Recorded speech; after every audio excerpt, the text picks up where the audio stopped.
Hey up folks, it's Bigfeets, and today I'm going to be making a remake of my earlier medic raid healing guide. I received a lot of feedback and it caused me to change my build quite a lot, so here's the updated version. So let's start with my amps. The first thing I take in the first support tier is focus recovery, support power, and I only put 2 points into focus cost reduction. And I'll go over why that is later. And then in the second tier I go for armor coating, which increases someone's armor by 8.9% of the current maximum whenever you land a critical heal on an ally, and it lasts for 6 seconds. This is really helpful for tank healing, which helps keep them alive a little longer. And then there's Reboot, which whenever you use Shield Surge or Barrier on an ally with depleted shield, it restores 5k extra shield in addition to the normal healing, which you can pretty much top someone's shield up straight to full if they've got an on at the time. This is your bread and butter for this build. You're going to be wanting to use Shield Surge or Barrier whenever they don't have a shield up, and you can top it up completely. In the final tier, I take Hypercharge, which is just a nice little AoE shield restore when you pop your innate. Okay, then at the bottom tier, in the utility tier, I take cooldown reduction, Solid State for the interrupt armor on the probes, and Shield Reboot. And then obviously this is all to unlock protection probes, which is what you really want. It's great. Nice big damage reduction on anyone around you. Then I also take going to the assault tree, mainly to get the empowering auras. I just chose strike through, so if there's ever the chance that I'm using dual shock, it means it'll hit more. And then to top it all off, I go for the critical hit chance. Now I chose not to go fully into the focus cost because I quite frankly rather have the critical hit chance. If you manage your mana correctly, then you're not going to have issues with focus regen. Mana, this is wild stuff. Focus. Yeah. Okay, so that covers my amps. Let's go on to my abilities.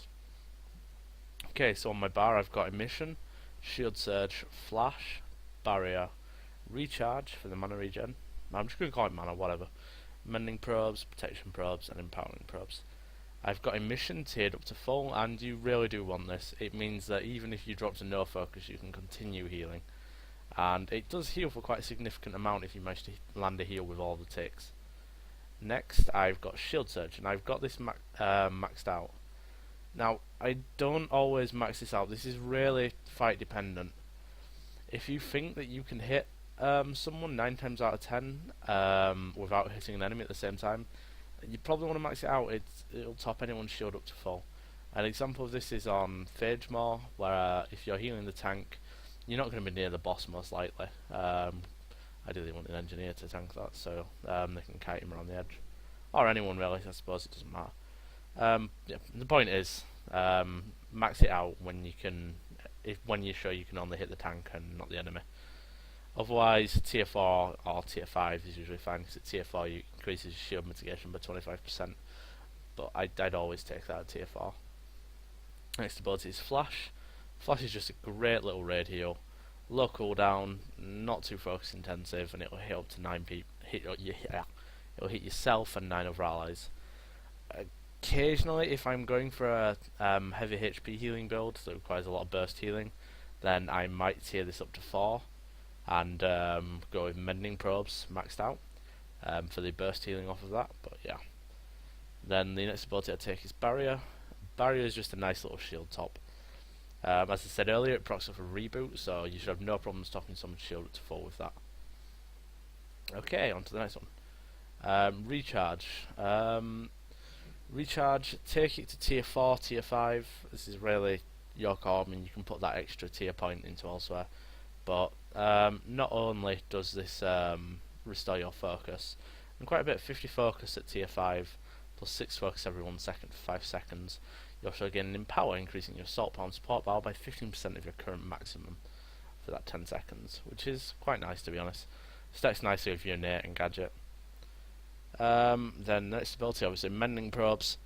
In my usual build, I don't tier this up, just because I'm usually focusing on healing shields, whereas the other healers have usually got the health. And then Protection Probes. Yeah, not tiering this up at the moment. I still debate that you could take it at tier 8, but it's really fight dependent, and it can fuck with your reboot. it doesn't always make a difference, especially when you're hitting lots of people. But if you're just tank healing, you kind of don't want it to fucking reboot. Okay, then empowering probes. Empowering probes, yeah, just nice little damage increase to everyone around you. Okay, so some fights may require you to take abilities, such as CC breaks or movement abilities that you're going to need.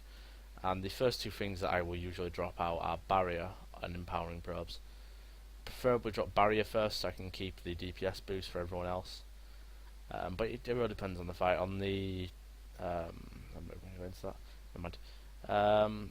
But yeah, you could drop out barrier and take a CC break such as calm. Drop empowering probes out and take urgency, which is useful for the first boss in the raid. Where when he knockbacks, he does a knockback. Ideally, you want to have a movement speed ability to get you to make sure you stay on the platform. But yeah. Okay, so let's talk about our stats in rune forging. Your main stat is going to be insight and support. Well, support power and insight. Insight gives you support power. Every 1 point of insight will give you 0.5 points of support power. Your next stat is going to be focus recovery. You can't get this from any of your main stats. It's a secondary stat. I'm currently sat on 313 focus recovery rate, and that gives me 3.89 per second with my amps. This is kind of okay.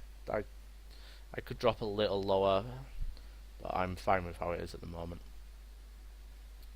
Finally, the other stats you're really going to want, well, you're not really going to want, but you can go for are Moxie and Brutality.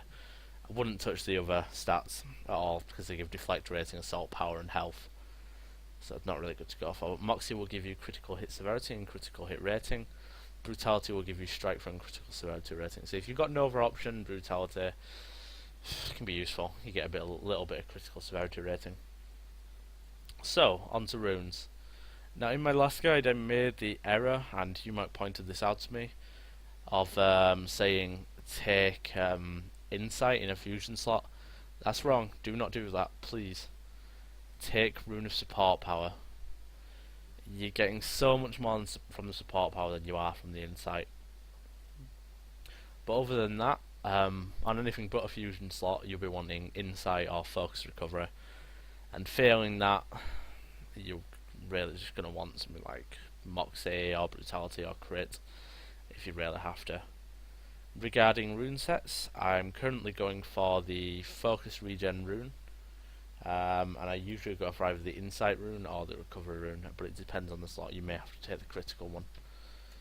But yeah, that's just about it for this guide, guys. Thanks for watching. If you want to leave me a like, subscribe, that'd be great. Otherwise, see you later.